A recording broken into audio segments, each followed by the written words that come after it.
అందరికీ జై శ్రీరామ్. తెలంగాణ పేద బడుగు బలహీన వర్గాలకు న్యాయం చేయాలి.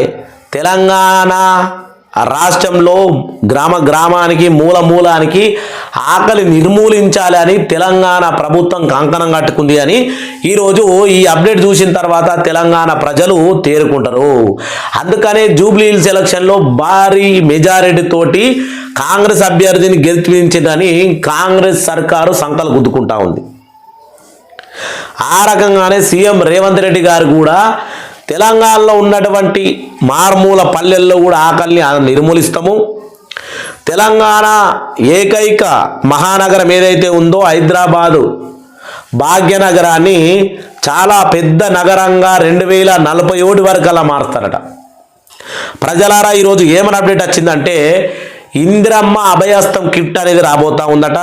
దాంట్లో ఏ రకమైన వస్తువులు ఉండబోతా ఉన్నాయి, ఎవరెవరు అర్హులు, ఎవరు తీసుకోబోతా ఉన్నారు, ఎవరికి ఈ ప్రభుత్వం ఇవ్వబోతా ఉంది అనే విషయాన్ని తెలుసుకుందాం. ఎందుకంటే జూబ్లీ హిల్స్ ఎన్నికలు ఒకవైపు అయితే బీహార్ ఓటమి మరొక వైపు. బీహార్ ఓటమి చూసినాం. నిన్న నవంబర్ 14వ తారీఖు నాడు జరిగినటువంటి 2 రిజల్ట్. బీహార్లో గెలిస్తే ఉప ఎన్నికలే అవి, కానీ అది జూబ్లీ హిల్స్లో గెలిస్తే బీహార్లో గల్లంతు డిపాజిట్లు కాదు కదా, ఘోరాతి ఘోరం. మహాదంజన్ కూటమికి 6 సీట్లు అందులో కాంగ్రెస్ పార్టీకి. కూటమికి 35-36 అయితే కాంగ్రెస్ పార్టీకి ఓన్లీ 6 సీట్లు మాత్రమే. రాహుల్ గాంధీ ముఖ చిత్రానికి బీహార్ జనాలు ఇచ్చినటువంటి ఘనత. అక్కడ ఏమంటా ఉన్నారంటే జంగల్ రాజ్. ఎవరిని? రాహుల్ గాంధీని జంగల్ రాజ్ అని బీహార్ వాళ్ళు పిలుస్తారట. మరి జంగల్ రాజ్ అనే పేరు ఎందుకు వచ్చిందంటే చాలా రోజుల కథ అది. దాని గురించి ఇప్పుడు మనం మాట్లాడుకోలేము. కాబట్టి జంగల్ రాజును గెలిపించుకునే ఆలోచన లేక మోడీ సర్కార్ ఇచ్చే పథకాలు, అలాగే వాళ్ళు ఇచ్చే మేనిఫెస్టో, ఇప్పుడు పిఎం కిసాన్ కూడా బీహార్లో 9,000 రూపాయలు, విడతకు 3,000 రూపాయల చొప్పున ఇవ్వబోతా ఉంది. సరే గదంతా ఎందుకు, ఇప్పుడు ఉన్న ముచ్చట మాట్లాడుకుందాం. కాంగ్రెస్ పార్టీ అలాగే తెలంగాణ ప్రభుత్వం తెలంగాణ ప్రజల ఆకలి నిర్మూలించబోతుందన్న దానికి 9 రకాల వంట వస్తువులు, కారం పొడి, గిడుంది కదా కారం పొడి, మళ్ళా కారం పొడి, వంట నూనె, చక్కెర, పసుపు, ఉప్పులు, పప్పులు, ఇట్లా ఈ రకంగా పెట్టి ఈ రకంగా కిట్ అనేది ఇవ్వబోతుందట. దానికి ఏమేమి చెప్పబోతా ఉన్నారని కూడా తెలుసుకుందాం. మీరు లాస్ట్ వరకు వీడియోని చూడాలి. ఎందుకంటే ఇక్కడ వస్తువులు మొత్తం ఇచ్చారు. దానికి బహిరంగ మార్కెట్, ఇప్పుడు మార్కెట్ మాఫియా ఉంది కదా, దోసుకుంటా ఉన్నారు. ఏం రేటు పెట్టి దోసుకుంటా ఉన్నారు. మేము ఏ రకంగా సబ్సిడీ ఇస్తాం, ఈ సబ్సిడీ పొందడానికి ఏ కుటుంబాలు అర్హత ఉంటాయి, సబ్సిడీ పొందితే మనకు మిగిలేది ఎంత, తగిలేది ఎంత అనేది కూడా మనకి ఇచ్చారు. కాబట్టి వీడియోను ఎండ్ వరకు చూడాలని మీ అందరినీ నేను రిక్వెస్ట్ చేసుకుంటా ఉన్నా. అది రిక్వెస్ట్ ఖచ్చితంగా ఉంటుంది. తెలంగాణ రేషన్, మీ యొక్క రేషన్ కార్డు ఉందా? త్వరలోనే అతి భారీ శుభవార్త రెడీ చేస్తున్నటువంటి తెలంగాణ ప్రభుత్వము. తెలంగాణ కాంగ్రెస్ ప్రభుత్వం చాలా తెలివిగా పాలిస్తోంది. ఓవైపు బీఆర్ఎస్ లాంటి పార్టీలు ధర్నాలతో ఓరెత్తిస్తుంటే ప్రజల్లో ప్రభుత్వం పట్ల వ్యతిరేకత భావం పెరగకుండా ఉండేందుకు భారీ స్కెచ్ వేసింది. ఇది సక్సెస్ అయితే గనక ప్రతిపక్షాలకు పెద్ద సవాలేనట. ఎందుకంటే ఇప్పుడు చేస్తున్నటువంటి కసరత్తు మామూలు కసరత్తు కాదు, పేదలకు మేలు చేయబోతా ఉంది. అదేందో తెలుసుకుందాం. పేదలకు మేలు చేయబోతా ఉంది అంటే నేను మా ఇంటి మీద కాంగ్రెస్ జెండా కట్టుకొని ఖచ్చితంగా రెపరెపర ఆలపిస్తాను. రోజు కాంగ్రెస్ జెండాకు పూజ చేస్తా. రేవంత్ రెడ్డి గనక ఆయన హయాంలో గనక ఈ ఏదైతే పేదలకు మేలు ఈ యొక్క ఇందిరమ్మ అభయహస్తం కిట్ కనుక తెస్తే నేను తెచ్చే వరకు రేవంత్ రెడ్డికి ఖచ్చితంగా పూజ చేస్తూనే ఉంటా. ఇది పక్కాగా మన వ్యూవర్స్ తరపున కూడా నేను మాటిస్తా ఉన్నా. ఎందుకంటే పేదరికము అంతరించాలి, ఆకలి నిర్మూలించాలనే విషయం మామూలు విషయం కాదు. ఈరోజు ఎన్ని డబ్బులున్నా సరే, 100కి కోటి రూపాయలు ఉన్నా సరే, అంటే 100 రూపాయల కాడికి వెళ్ళి కోటి రూపాయలు ఉన్న కోటేశ్వరుడైనా ఖచ్చితంగా ఆకలి అనేది ఉంటుంది.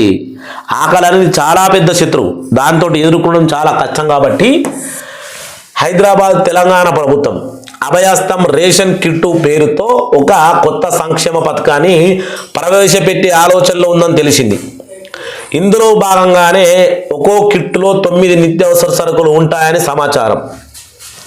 ఇప్పటికే దేశంలో ఎక్కడా లేని విధంగా రేషన్ సన్న బియ్యము ఇస్తున్న కాంగ్రెస్ ప్రభుత్వము నిత్యావసర సరుకుల కిట్టు కూడా ఇచ్చేందుకు సిద్ధమవుతున్నట్టు తెలిసింది. త్వరలోనే రేషన్ షాపుల్లో వీటిని ఇవ్వబోతున్నారని సమాచారం.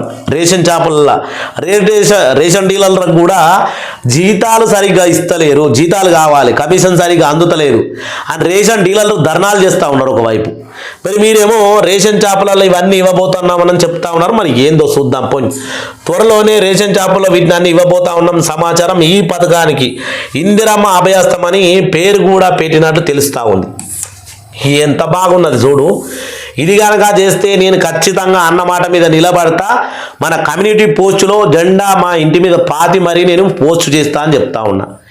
ఎందుకంటే తెలంగాణలో ఆకలి అంతరించడం, పేదరికం నిర్మూలించడం అనేది చాలా గొప్ప ముచ్చట. మరి దాన్ని కాంగ్రెస్ పార్టీ చేస్తామంటే ఎందుకు వద్దంటాం? రేషన్ కిట్లో ఏ ఏ సరుకులు ఉంటాయి, అధికారిక జాబితా ఏమిటి అంటే ఇంకా విడుదల కానప్పటికీ సమాచారం ప్రకారం ఈ కిట్లో 9 వస్తువులు ఉండే అవకాశం ఉంది. సన్న బియ్యం ఆల్రెడీ 6 కిలోలు ఇస్తూ ఉన్నారు. కందిపప్పు కిలో, గోధుమ పిండి కిలో, అరకిలో చక్కెర, లీటర్ మంచి నూనె, చింతపండు 1 కిలో, ఉప్పు కిలో, కారంపొడి 250 గ్రాములు, పసుపు 100 గ్రాములు ఉంటుందని తెలిసింది.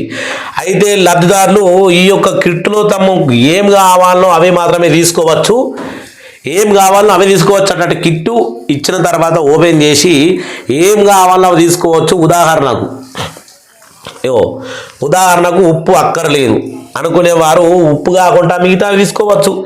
అలాంటి వెసులుబాటు కూడా ఉంటుందని తెలిసింది. వీటిని ప్రతి నెల ఇచ్చేలాగా ప్లాన్ ఉంటుందని సమాచారం. ఇది నా మనసుకు నచ్చిన మాట. తెలంగాణ ప్రతి ఇంటి బిడ్డ కోరుకునే ముచ్చట ఇది. ఇప్పుడు ఏమేమి ఇచ్చిర్రో ఇవి ఆడోళ్ళకి ఎరుక ఎంత తిప్పల పడతా ఉంటారు అనేది ఆడోళ్ళకు బగ్గా తెలుసు. ప్రతి నెల ఇంటి సంసారాన్ని నెట్టుకచ్చనీకి ఆడోళ్ళు వాడే తిప్పల మొగోళ్ళకు తెలియదు ఎక్కువ. కానీ మొగోళ్ళు భారాన్ని మోస్తూ ఉంటారు, ఇంటి బాధ్యత. ఇలా ఇంట్లో ఉప్పు లేదు, పప్పు లేదు, బియ్యం లేదంటే ఏడన్నా కాయా కష్టం చేసి తెచ్చుకోవాలి. ఇది ఆసరాగా తీసుకొని బయట మార్కెట్ మాఫియా విచ్చలవిడిగా రేట్లు పెంచేసి సంక్రాంతి సీజన్ వచ్చింది కదా, సంక్రాంతి సీజన్లో పప్పులకు, ఉప్పులకు, చక్కెర కంటే పబ్లిక్ ఏమేమి అవసరం పడతాయో వాటికి విచ్చలవిడిగా రేట్లు పెంచేస్తారు. ఎందుకంటే ప్రభుత్వం గైడ్లైన్స్ ఇవ్వలేదు. ఉప్పుకు గింతుండాల రేటు, పప్పుకు గింతుండాలని.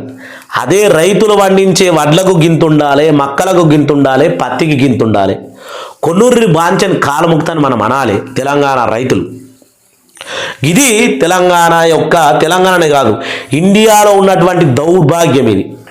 దయచేసి మోడీ సర్కార్ కనుక ఉంటే ఈ యొక్క ఏదైతే మనకు రాజ్యాంగంలో ఈ యొక్క రైతులకు సంబంధించి వాళ్ళు పండించే ధాన్యానికి వాళ్ళే రేటు పెట్టుకునేటువంటి వెసులుబాటు కల్పించాలని కోరుకుంటా ఉన్నా. ఇది చాలా పెద్ద విషయం. మన రాజ్యాంగంలో ఇది లేకపోవడమే దౌర్భాగ్యం.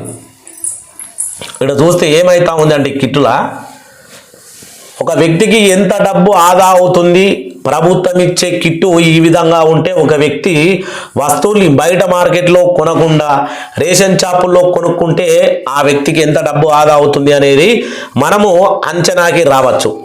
దాన్ని పరిశీలిస్తే రేషన్ షాపు కిట్టులో వస్తువు మార్కెట్ విలువ లెక్కిస్తే సన్న బియ్యం ఇస్తూ ఉన్నారు కదా, ఇప్పుడు అందరం సన్న బియ్యం తింటా ఉన్నాం, బిర్యానీ కూడా వేసుకుంటా ఉన్నాం అనుకో. 50 రూపాయలకు 1 కిలోనట, మొత్తానికి 300 రూపాయలు అది 6 కిలోలకు. కందిపప్పు కిలో ఇస్తే 150 రూపాయలు. గోధుమ పిండికి 40 రూపాయల కిలో ఉందట, ఎక్క కూడా ఉన్నది, ఇంకా తక్కువ చెప్పుడు కాదు. 1/2 కిలో చక్కెరకు 45 రూపాయలు. వాస్తవం ఇంకెక్కువ ఉంది, 50 రూపాయలు ఉండొచ్చు. ఫామ్ ఆయిల్ మంచిది కాదు, ఇంకా ఏదో ఫ్రీడమో సన్ఫ్లవర్ అది కాదు, ఫామ్ ఆయిలే ఓన్లీ ఇచ్చింది. ఫామ్ ఆయిల్కే 150 రూపాయలకు లీటరు. చూసుకోండి ఇక ఉన్నోడు ఫామ్ ఆయిల్ మనం తింటాడా, దాని వాసన కూడా చూడడు. అందుకని మేము జల్దీ చచ్చిపోతా ఉన్నాం మరి గరీబోళ్ళం అంతా కలిసి.